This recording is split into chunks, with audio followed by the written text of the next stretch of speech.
Hey, what's going on, guys? Today we're taking a look at this very cool and very large 100 Edge kit here, which is the new kit in the line of Code Beast series. You guys may have seen some of this artwork floating around online where it's like Gundam-esque designs, but they transform into animals, and that's basically finally what we got here in an actual model kit form, and it looks very cool. Let's go ahead and check it out.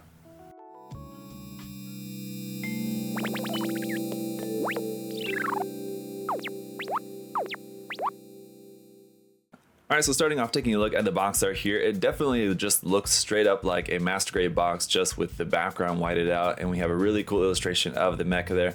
Basically, it looks like if you imagine an Exia that could transform into an animal form. That's basically what we got with this, is how it looks here just off the box art. But you got its robot form there, and then in the kind of faded out image in the background, it's transformed mode right there. You got the illustration credit at the bottom here, Naochika Morishita. On the side of the box, the same thing here, the 100 Edge logo, the Orange Cat Industry logo there. This is a 1/100 scale model kit, and the box art there close up. On the bottom of the box, Yumo here, look and gimmick. This is the Kuramochi Kyoryu's toy series, I guess is what this is line. There's a look at what the kit is going to look like, all built and painted up front and back. And then in the health vehicle form, or the HV form, which is just going to be its transform mode, there we have a look at its weapons and accessories. Looks like it's got a sword, shield, and a beam rifle type weapon. A couple detail images there, and then a couple of action poses over here with the weaponry. On the other side of the box, a little link there for Code Beast information. There's another cool illustration there. Illustration work of the mecha and the transformed mode right there. And with that, we can go ahead and pop open the box. Alright, just standard runners here. Looks like the inner frame part's gonna be in black, and we got our instruction manual here. That's just gonna feature the same box art there on the front, all the cool logos and everything. On the back side, here's gonna be our painting guide. So we got pictures of the kit, and then the paint colors laid out here for you. On the inside of the front cover, we got some more photographs of the kit. We got our parts list here on the next page, and then it just gets into the construction of the kit. But here at the center, it looks like we got a little bit more here about Code Beast. It looks like all of the text information in here is all actually in Chinese instead of Japanese, so that's interesting. I wonder if there's a Japanese version of the manual for the Japan release of this. I'm not sure, but anyway, let me know if you guys know. But there's just some more illustration work, some other mechs from the series, so some other designs there for you. We got the rest of the construction and transformation here at the end, which I mean does, to be fair, look pretty simple. Nothing too crazy with that, but we'll see how that actually works with the kit. Let's go ahead and check out the runners first. Alright, and it looks like we are going to have some foil stickers for this, basically just for the eyes and a couple of cameras there. That's about it. Runner A is going to be here in black, basically, and it's a big runner. We've got two of this A runner. Runner B is going to be in gray for our inner frame. So I mentioned earlier that it looked like the inner frame was going to be in black. Actually, I was mistaken on that. We've got two of this B runner as well. Runners C and runner D are back to that black color like we saw in the A runner. This is just more pieces for the armor. And then runners E and F are going to be some more inner frame pieces here in gray. Runners G and H are going to be some pieces in white. Runner I is back to that inner frame gray color, but this one looks to be like mostly weapons parts. Runner J is in a very interesting bright teal color. Runner K is in an orangish red color, again for some really bright color accents. And runner L is like a kind of smoky clear for some weapon parts. There's the blade parts, shield part, and then this kind of V-fin visor part for the head.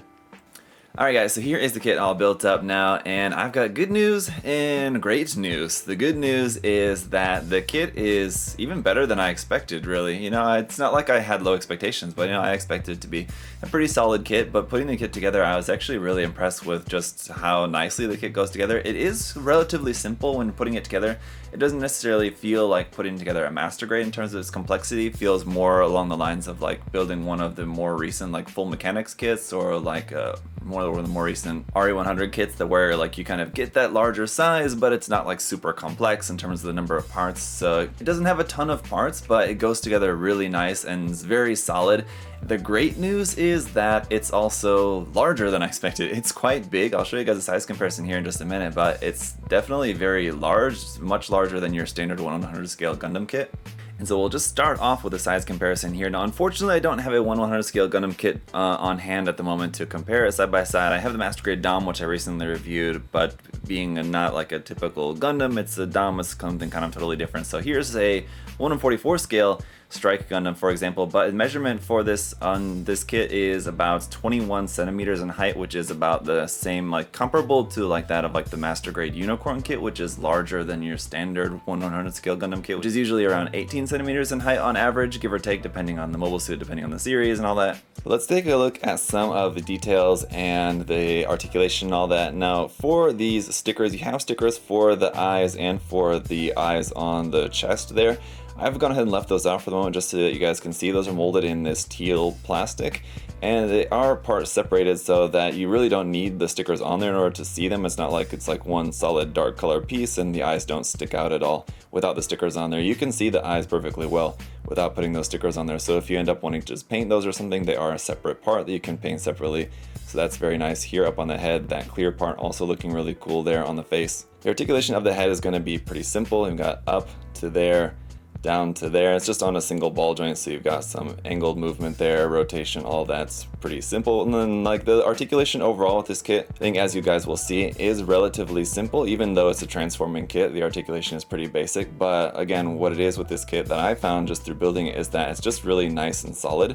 Here in the stomach section, you don't have any ab crunch or anything, or no bend side to side, you just have some basic rotation there at the bottom. The shoulder joint will swing out to the front a little bit there like that. You have a little bit of seam line here on the top of the shoulder there. The shoulder armor will move up and down on its own, and also on the back, this little flap here can also move. I think that's also just kind of part of the transformation as well. But you can bring the arm up all the way to there, which is pretty nice. We have some basic rotation there at the top, a double joint here in the elbow to give you a pretty full bend. As you can see that there's still some space, so that could have bent a little bit more, but it's more than 90 degrees anyway, so that's nice. The wrist is just on a ball joint here. We've just got our fixed pose, closed fist for the hands there. And just real quick while we're on the topic, our other hand options are going to include a set of holding hands for the left and right side, and then a trigger finger for the right side, and an open hand here for the left side. Moving around here onto the backpack, these little vents here will move up and down a little bit like that, and these kind of fins on the back also can be rotated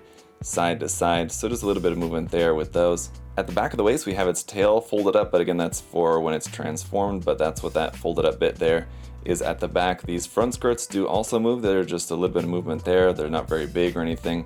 They're just on ball joints like that. These kind of side skirts are here actually kind of side of the legs. So leg movement is going to be a little bit hindered by those, as you can't really move those out of the way or anything. You can kind of move them a little bit one way or the other to get the legs out to the side a little bit more, but ultimately that's going to be the extent of how wide a pose you can get with the legs there. Same thing with moving them up. They're really only going to be able to come up to about there just because they're blocked by that front skirt there, unless you kind of angle them out to the side, but then that part's kind of colliding there in the back again. But at the knee, we've got a nice full double bend there and some separation of that knee armor right there, as you guys can see.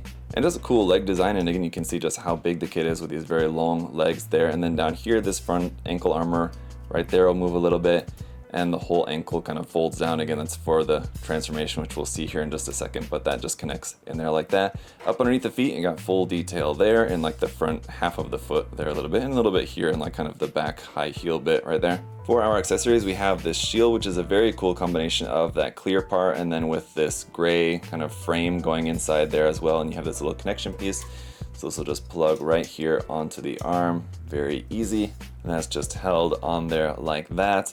And then we've got the rifle, which has this very cool clear blade piece there across the bottom. This one also has a turquoise piece right there for the camera. You can put the sticker on that if you want to, but you don't have to, so this will just fit right into the hand. You can see there's a little notch there. Well, that will plug into the hand for a good solid connection. You can also fold this down and then use this as a sword weapon as well, so very kind of 00-esque in that. So you can see some of those design features from the 00 series coming through on this design as well too, but really cool rifle there. And we also have a little attachment piece here for that if you want to have this plugged onto the back, so that just clips onto there. You go around here on the back, you can see there's 3 points where you can plug this onto. You can just plug that right on there to the side. Now unfortunately you only have one of those connector pieces for our last weapon, which is the sword here, which again looks really cool. There doesn't seem to be any way to connect this onto the kit anywhere, at least none that I can tell from the manual. So if you guys know of anything, you can definitely let me know, but Really cool looking clear blade effect there on that. It's just made up of a couple pieces, so it's pretty simple, but it's a really great looking weapon. So yeah, it would be really cool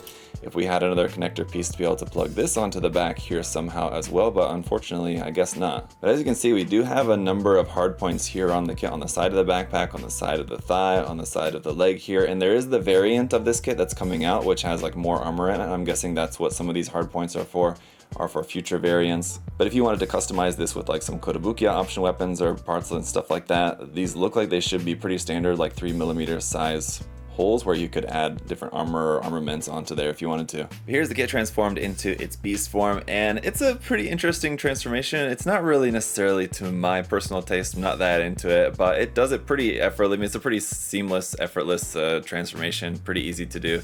Actually, the way that the head transforms out of the torso is actually it's very simple, but it's done in a way that it seems like really nicely engineered that it does it. You don't necessarily really gain or lose too much in terms of the articulation, like each paw is on the ball joint, so you can move those around pretty easily. The mouth is open, you're able to open and close that, so you can do some pretty cool poses here with it in its beast form. One thing that the kit does lack in either form is a good way to put it up on an action base, so if you wanted to have it in any sort of aerial pose or anything, you are going to find that you're going to have to rig something up to be able to do that. It really would have been nice if they would have included something like that, so it would be nice to see in future kits if they would include some kind of action base, maybe just something really simple, easy, that's made like specifically for this, just as a way to get it up off the ground, to be able to utilize some of that nice articulation that it has and some of those really cool weapons that it has as well, into doing some really cool aerial poses similar to like what you see on the front of the box, and the box art looks great. But once you build up the kit, if you have no action base they're able to get it to work on, then you don't really have any way of actually being able to do that. So that's always kind of a little bit annoying, a little bit of a pet peeve of mine.